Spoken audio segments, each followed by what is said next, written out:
water in this pond.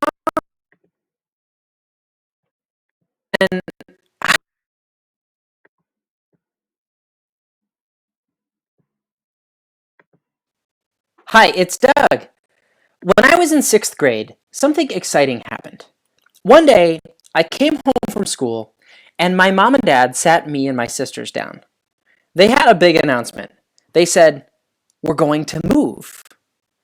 Not away from town, but somewhere close by. It'll be a new house." Now, I knew exactly what they had in mind. You see, my whole life, my dad had been talking about his dream to one day have a backyard with a pond in it. Now, that might sound like a strange thing to want in life, but the thing you have to understand about my dad is that he loves growing flowers and trees. He loves landscaping. And for him, a pond was like the ultimate setting for the most beautiful garden. He wanted to grow lily pads and have flowers all along the banks, and maybe even have a little fountain in the middle. He was so excited. I was excited too. I wasn't as wild about gardening as he was. For me, that was usually a chore. But the thing I got most excited about was all the possible animals I'd now get to spend my time catching. You see, my cousins lived near a pond, and I remember my cousin Mikey taking me out in a little rowboat when I was younger. And I got to catch a turtle in that pond. I thought that was very cool. Maybe now I'd be able to catch things like turtles and frogs in my own pond. So I said to my parents, "I can't wait. This is going to be awesome. Where is this pond? Can we go see it now?"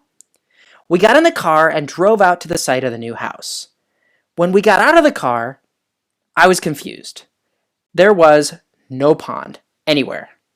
I thought, Dad, are you sure you got the right place? Where's the pond?" He explained, "Well, there isn't a pond here. Yet. We're going to make one." Make a pond? I was surprised. I didn't know that was a thing you could do. Like, dig a hole and fill it with water? That sounds like a lot of work. Now, luckily, as my dad explained, he knew someone who owned an excavator who agreed to come out and dig the hole. But I said to my dad, "So, where are you going to get the water from? There's no hose or faucet around here or anything yet." I knew that was how people filled up swimming pools. My dad laughed a little. "Oh, right," he said. "You have no idea how this works, do you? I didn't used to know either. It's okay." I guess I had no clue. I said, "Oh, like, well, are we going to have to wait for rain to fill it up or something?" My dad shook his head no. We weren't going to do that either. "Okay, well, if you weren't going to fill it with water from a hose, and we're not going to wait for the rain to fill it up, then how is there going to be water in this pond? Where's the water going to come from?" My dad pulled a shovel out of the trunk of the car. "Watch this," he said, and he started to dig a little hole. When he dug the hole down to a few feet, he said, "Look in there. What do you see?" To my amazement, there was water. How is that possible? What do you think? Why did my dad hit water when he dug down?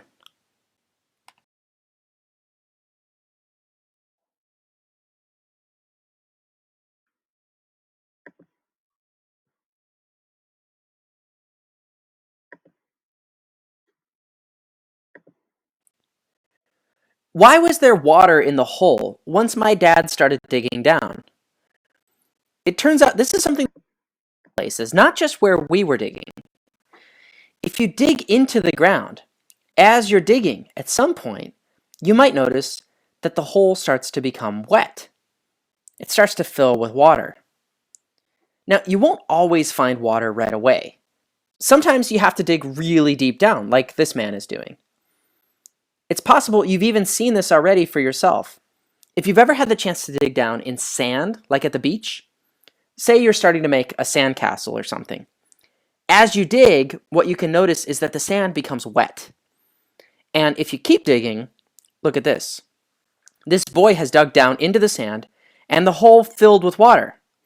But whether it's a hole in sand or in dirt, where is this water coming from? How did it get underground? As you might have guessed, it has something to do with rain. Now, you might know, especially if you did our earlier unit, Work of Water, that when it rains on hills or mountains, that water flows downhill. Some of that water forms rivers, most of which eventually flow towards the ocean. But Does all rainwater flow into rivers? Well, as digging these holes reveals, apparently it doesn't. In fact, a lot of rainwater seeps into the ground and somehow stays down there unseen. Why is that? What's going on? Well, rather than just telling you about this, let me show you. My friend Amy put together this model. It's really helpful for understanding what's going on. Amy put gravel into this plastic box to represent the ground. Now imagine this is me standing on the ground. All I see and feel is dry ground. There's no water here. Now suppose I use a watering can so that I've got water falling from above, just like rain would do in the real world. That rainwater seeps down into the ground. It disappears from sight. I don't think about it anymore. But suppose now I dig down into the ground. If I dig down, if I make a hole in the ground, I might just discover that at a certain level below the ground, oh, look at that. There's water down there. Now I've exposed some of that underground water. And look, in this case, I made a pond. Because this is a model, we can turn it and look at it from the side too. Watch as we dig now. Now you can see what's going on down there as I dig.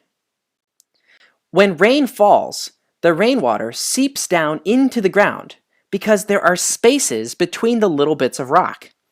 The ground beneath our feet very often is made of things like this. It could be gravel or sand or just rock that has tiny spaces or pores.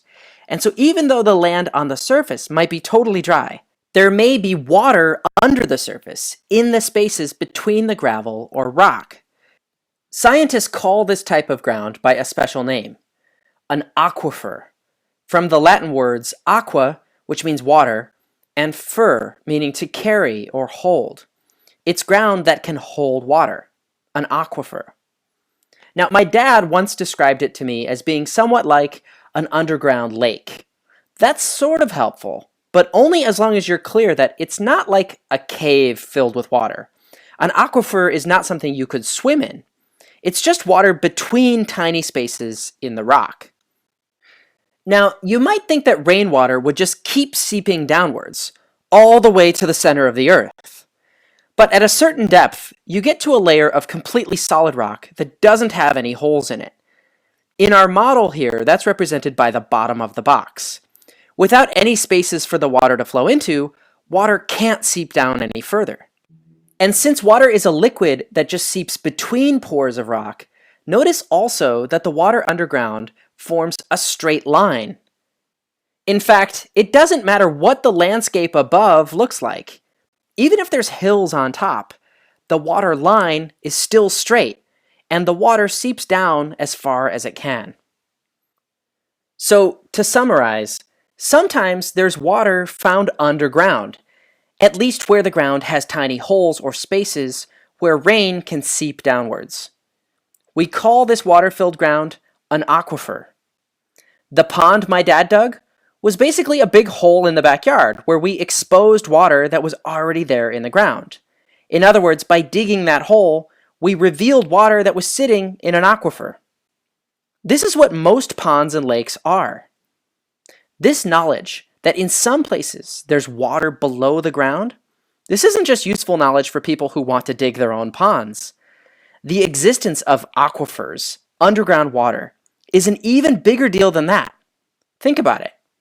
Why might the discovery of an aquifer in the ground be important? Think back to our earlier mystery.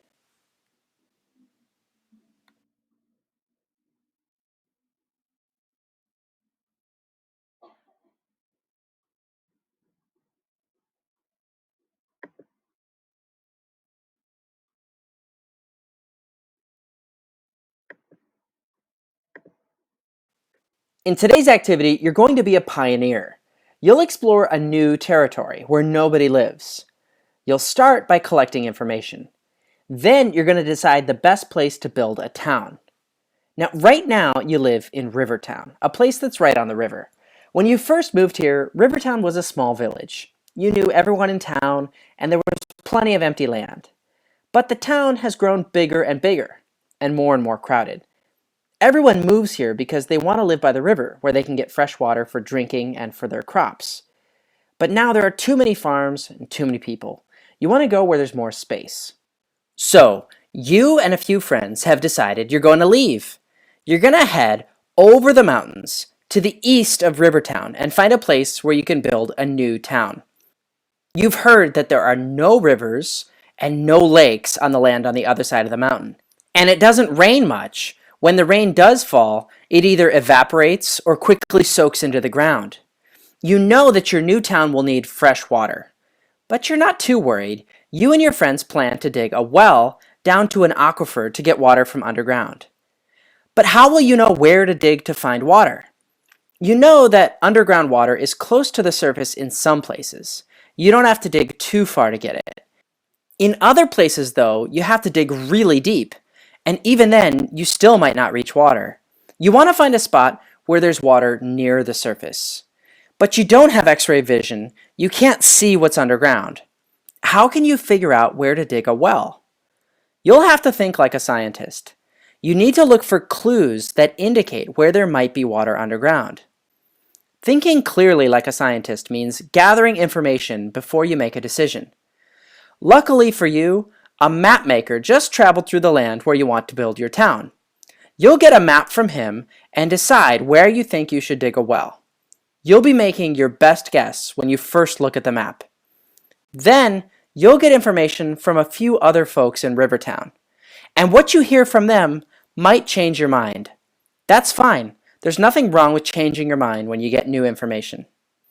All right, let's get a move on it. I'll walk you through how this works, step by step.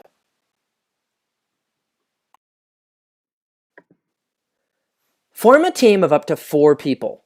You're all tired of crowded old Rivertown, and you want to start your own town. Your team's goal is to decide where to dig a well to start your new town. If you're working alone, you're a team of 1. You're a fierce solo adventurer, as brave as they come. When you're done with this step, click the arrow on the right. You're a team of 1, so we're going to keep going.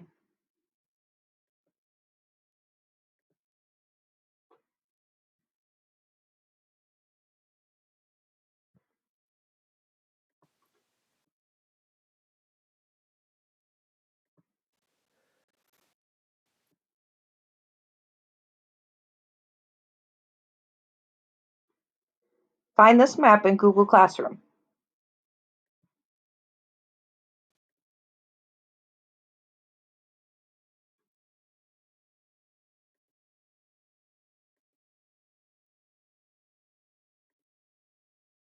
Time to gather some information. The map maker shows you how to put the map together. Put the parts together like this, so you can see the whole territory.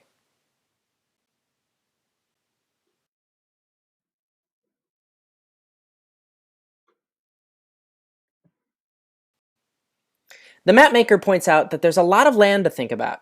To make it easier, if you're in a group, each person on your team will lead thinking and discussion on one part of the map. Take 15 seconds to choose a part. Now, if you have fewer than 4 people on your team, someone will have to look at more than one part. If you're working alone, you'll be in charge of the whole map. Okay, you have 15 seconds. Ready? Go. Since you are working alone, you don't need to choose this. But what you do need to know is that today we are just going to do the first 2 parts, and then tomorrow we'll do the second 2 parts. The map maker tells you, I used letters to mark every spot I thought would make a nice place for a town. Each letter marks a spot that you need to consider and evaluate. You'll get 3 sets of clues to consider. Your first clue is what the map shows, the features of the land. I'm talking about things like mountains, hills, valleys, canyons, and flat plains. Now that you know all this, go to the next step.